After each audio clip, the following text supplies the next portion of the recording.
Firstly, quick mention of George Pickens. Who's he just should be owned. He should be rostered in every league. George Pickens got into the end zone. He's not getting as many targets as you'd like. He had that brief upside that he showed with Kenny Pickett, but I still think that he's a guy you need on your roster. He's available in 43% of leagues, so he doesn't really meet our threshold. But yes, if he is available in your league, he would be our number one choice here. 14 or more fantasy points in 3 or 4, and just to the eye test, dude's a baller. Yeah, the dude's a baller, and there's a connection there between him and Kenneth Pickett. Absolute monster. Okay, Wan'Dale Robinson, who is the number one pickup, given in terms of he was the number one last week. We talked about him. We talked about him on Fantasy Football pregame as well. My bold prediction was he would finish as a top 20 fantasy wide receiver.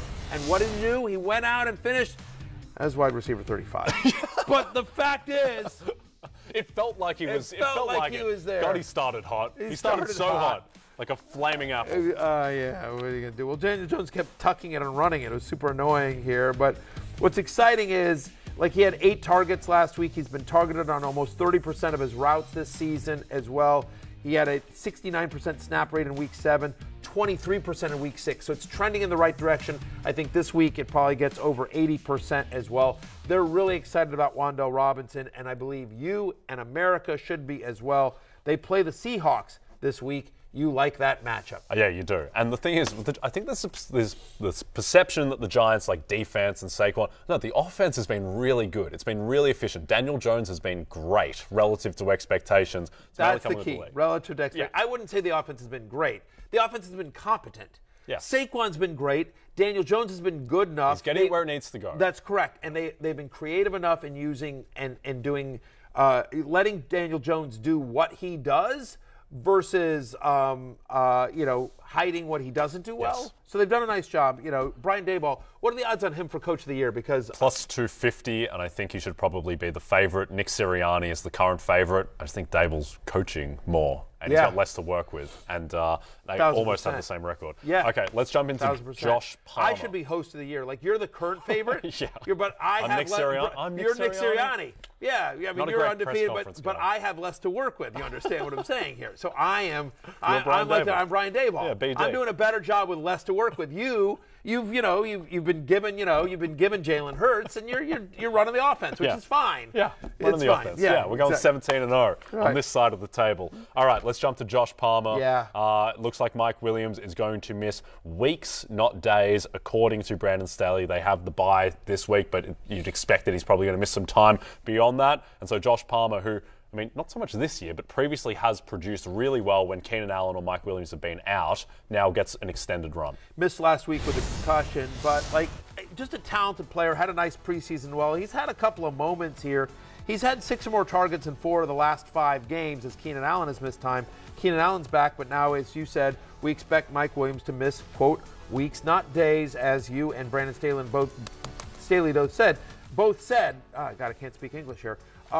He's had 7 career games where he's gotten 6 or more targets. He has 13 or more fantasy points in 6 of those 7 career games.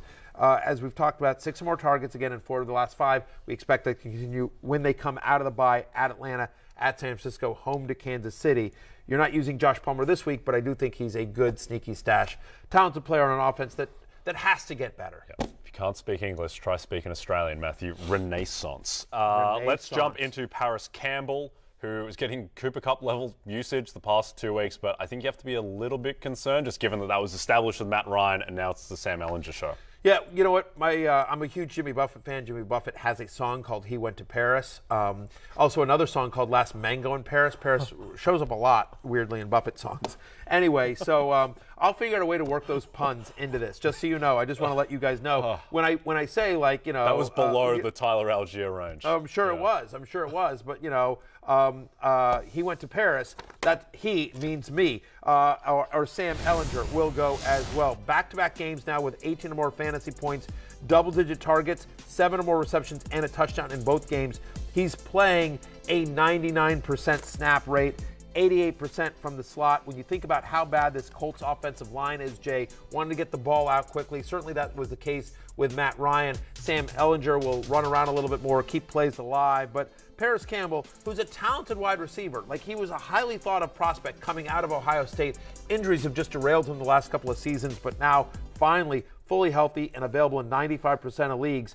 I like him against the Commanders this week. Then he's at New England, at Las Vegas, home to Philadelphia. You can throw against Philadelphia in terms of the slot. So I do think Paris Campbell is kind of interesting here. Yeah, I'm just picturing Sam Ellinger in Paris now, just walking by the Seine, right, Notre Dame. Maybe Marlon Mack is there as well. I'm sure, probably. Right, with Big Eiffel Tower. Absolutely eating a mango. Okay. The last mango in Paris. Donovan Peoples-Jones, who is suddenly seeing a bit more target share, averaging almost 7 targets his past 4 games, and he's playing Cincinnati this week. He's available in 80% of Yahoo leagues. Very quietly, DPJ, as I call him, and I think no one else does, has had 70 more yards in 3 of the last 4 games. He's had over 50 yards in 5 of 7 games. The Browns are competent. The Browns have a competent offense. Yeah. And what they're doing is, with Jacoby Brissett, they're running the ball so effectively, setting up play action. Peoples-Jones is always a deep threat, as you see it there on your screen. 5 for 71, 450, 4 for 74, 6 for 71. Like, useful.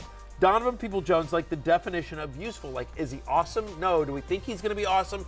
No. It's still a run-heavy team, and that offense goes through Amari Cooper. But with David Njoku going to miss multiple weeks with his high ankle sprain, we'll talk about it when he gets to tight ends. Maybe there's even more targets that will go around to guys, to the ancillary pass catchers that aren't Amari Cooper, including Donovan Peoples-Jones, who comes in on our waiver wire list today. Yep. Home Cincinnati, bye at Miami, at Buffalo. They're going to be underdogs in all of those games, and so presumably will be throwing a little bit. Not an underdog. The Jacksonville Jaguars this week in London are 3-point favorites against your Denver Broncos. Cheerio! Let's ride. Yeah, cheerio. Let's ride. Cheerio, what is British for let's ride? Let's ride, chaps? Yes, let's ride, chaps. All right, yeah, fair. That's how it goes. All right, Zay Jones. Let's go to Zay Jones.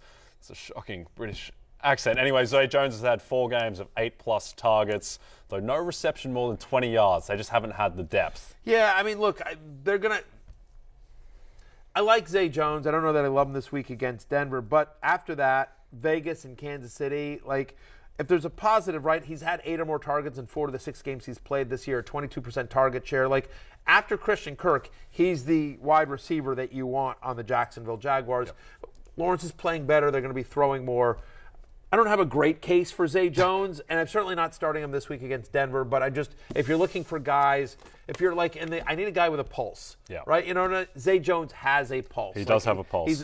He's a talented player in a good situation. Quickly, Marquise Goodwin picking him up, and he's playable if there's no DK Metcalf, and then not if Metcalf's around. All we know from Pete Carroll is that he doesn't need surgery. Does that mean like obviously good news for DK Metcalf, but he could not need surgery and miss a month, or he could not need surgery and then play this Sunday. So if DK Metcalf is going to miss time, Marquise Goodwin would be the guy that you want to pick up with. He had the 2 touchdowns, 4 for 67 on 5 targets with a 54% snap rate last week with DK Metcalf in part of that game as well. If you're looking for guys to drop, Devin Duvernay, we think, is possible to drop given the run-heavy nature of that team and Rashad Bateman being back. Some stash candidates, just, hey, the trade deadline might be coming up, or guys that aren't useful now but might be in the future. We've talked about Odell Beckham Jr. quite a bit. Let's see if Elijah Moore, injuries to Denzel Mims and Corey Davis, maybe Elijah Moore gets back in the mix, or he gets moved. And Treylon Burks, obviously, He'll be back soon for the Tennessee Titans. Hey, it's Matthew Berry from NBC Sports and RotoWorld.com. Just want to thank you so much for watching what you just watched, or at least being too lazy to click out of it after the autoplay just kept it going. So either way, thank you so much for just letting it scroll by your screen. And now I'd like to ask you respectfully, please subscribe to the NFL on NBC YouTube channel for the latest NFL news, fantasy headlines from RotoWorld, and betting analysis from NBC Sports Edge.